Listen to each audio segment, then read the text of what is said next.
সমতল দর্পণ যে সমতল পৃষ্ঠে যদি আলো নিয়মিত প্রতিফলন ঘটে তখন তাকে আমরা বলবো সমতল দর্পণ।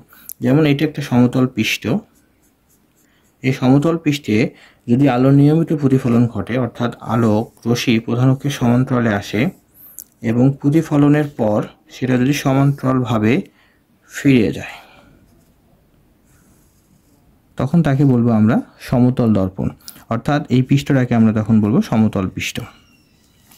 কিন্তু গোলীয় দর্পণের বেলায় গোলকের কোনো অংশ বিশেষ সে যদি আলো নিয়মিত প্রতিফলন ঘটে তাকে আমরা গোলীয় দর্পণ বলবো। গোলকের অংশ বিশেষ হইতে হবে, যেমন এটা একটা গোলকের অংশ বিশেষ। যদি এদিকে আমরা পাড়া লাগাই দেই তাহলে এই গোলকের অবতল পৃষ্ঠ আলোর প্রতিফলন ঘটবে এই অবতল পৃষ্ঠে, সুতরাং এটা অবতল দর্পণ।